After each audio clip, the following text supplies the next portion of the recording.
when an alien tried a handbag for the first time. Sif was calm, the streets almost empty, only the flickering lights of a few shops still shining. People were closing doors, pulling curtains, preparing for rest, but above the quiet roofs, something strange appeared, a glow, moving slowly across the sky. At first, it looked like a shooting star, but it did not fall. It hovered brighter and brighter. Dogs barked, cats ran, and people came out to see what was happening. The glow grew larger until finally descended toward the empty street near the market. The ground shook lightly, dust rising as a silver craft landed silently. No fire, no explosion, just a smooth hum in the air. A crowd gathered at a distance, whispering in fear. Is this an invasion?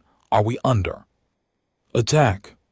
Then a door opened in the craft, and a tall figure zapped out. The alien was slim, his skin pale like moonlight, his eyes glowing faint blue. He looked round with curiosity, tilting his head, breathing slowly. People held their breath, hiding behind cars and wolves. The alien did not carry a weapon, did not roar, did not attack. Instead, he walked slowly toward the street, touching the lamppost as if to study its glow. The silence was heavy, broken only by his slow steps. In the hum of his ship, he bent down, picked up a flower from a crack in the pavement, turning it carefully in his hand. It was clear he was not a warrior. He was a traveler, exploring everything like a child. Still, the fear in the people was strong, because no one knew what he wanted. Then, something unexpected happened. From a nearby shop, a woman rushed out holding bags of goods. She saw the alien, froze in fear, then dropped one of her bags. She ran away quickly, leaving behind what she had dropped. It was not a weapon, not food, not treasure. It was a simple handbag. The alien tilted his head, walking toward the handbag lying on the ground. He bent down, picked it up with both hands, and studied it carefully. To him, it looked like some kind of human device, strange in shape and design. The people watched in silence as he turned it over, pressing its sides, pulling its straps. Finally, he found the zipper, pulled it quickly, and jumped back when it made a sound. From the handbag, small items spilled out, lipstick, keys, coins rolling on the street. The alien stepped back, startled by the sudden noise, then slowly bent forward again. He picked up the keys, shook them, listening to the sound, then dropped them back. He picked up the lipstick, twisted it the wrong way, and a red line smeared across his pale hand. The children hiding nearby giggled quietly, their fear mixing with laughter. The alien paused, then lifted the empty handbag, tilting it this way and that. He placed it on his shoulder, copying the way he had seen humans carry things. He straightened himself, walking down the street proudly with the handbag swinging at his side. The scene was so strange that even the soldiers arriving in trucks stopped in shock. They had expected a fight, a monster, a threat, but instead they saw an alien wearing a pink handbag. The crowd gasped, some laughed nervously, some whispered, "What is he doing?" The alien turned toward the sound of laughter, his glowing eyes blinking. Then he opened his mouth and released a broken sound, trying to copy what he heard. It was not perfect, but it was close to human laughter. Clumsy, awkward attempt. The children giggled louder, covering their mouths, and the alien copied again, his strange laugh echoing. The scene changed from fear to something unbelievable. An alien from the stars had landed, but instead of war, instead of destruction, he had chosen to play with a handbag, as if it was the most important human object he had ever found. The people looked at each other, unsure whether to keep fearing or start laughing with him. And in that moment, history felt both serious and funny, because the first contact between human and alien was not a battle, it was a handbag. The soldiers, who had rushed in with rifles ready now, stood frozen. They had trained for invasion, for war, for monsters tearing through the streets, but what they saw was beyond their imagination.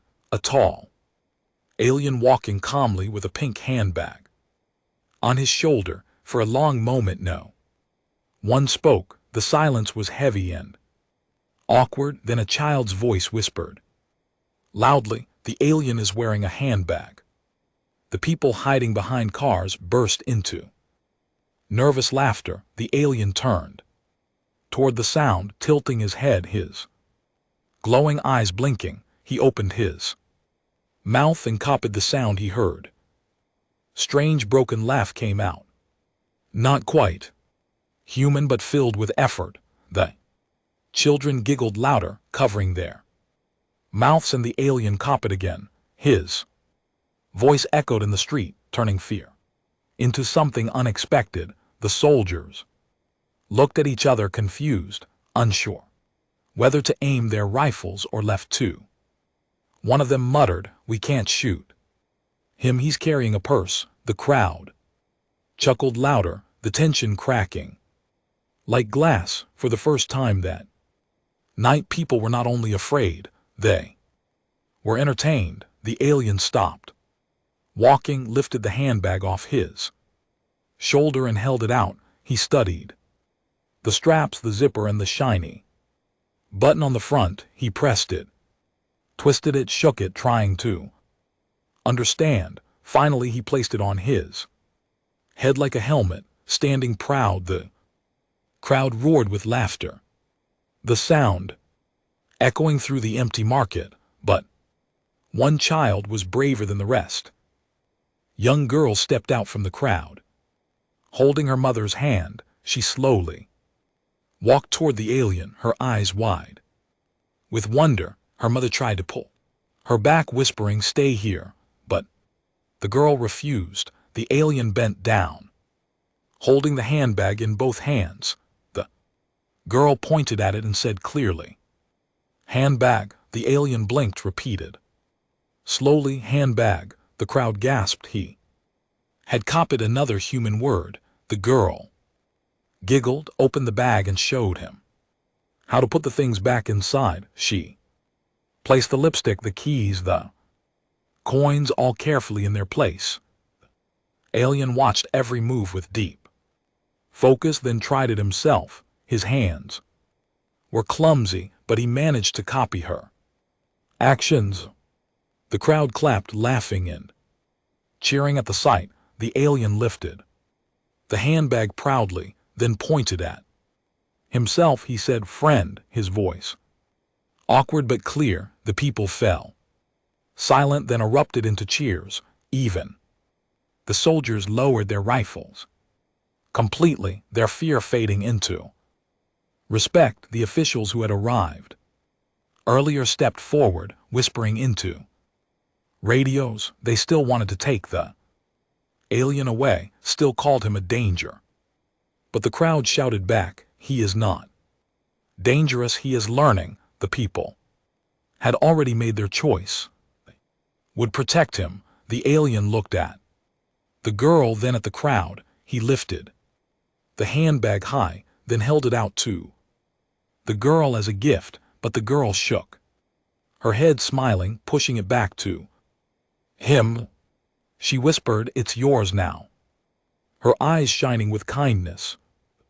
Alien tilted his head, confused, but then slowly nodded. He placed the handbag on his shoulder again, standing tall and proud. The people laughed, clapped, and cheered. This alien was no enemy, he was becoming one of them. The crystal he had shown earlier glowed faintly again. The hologram rose into the air showing Earth and another shining planet, a glowing bridge of light connected the two, pulsing like a heartbeat. The crowd gasped, realizing what it meant, two worlds united.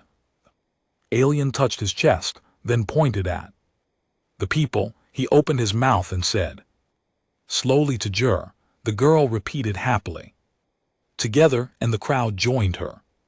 The word echoed through the night, louder than guns, stronger than fear. The soldiers lowered their eyes, ashamed of their weapons. The officials stepped back, realizing they could not fight against this moment. The people had chosen friendship, laughter, and connection, and nothing could break that choice now. The alien bent down again, holding the girl close in front of everyone. He wrapped his long arms around her gently. It was not a handshake, not a treaty, but something greater. It was the first hug between human and alien. The people gasped then.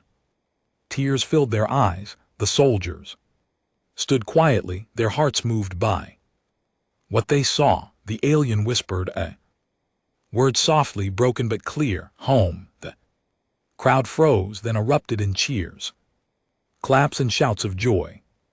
The girl hugged him tighter, whispering, friend. The alien laughed again, that strange, clumsy laugh, but this time the crowd laughed with him. For the first time in history, humans and an alien were laughing together, and the thing that had started it all was not a weapon, not a crown, not a throne. It was a simple handbag. The night sky above sparkled with stars, the ship behind him glowing faintly, but in the hearts of the people, something brighter was shining. This was not a fairy tale, not a princess story. This was something far greater, the story of laughter, kindness, and connection.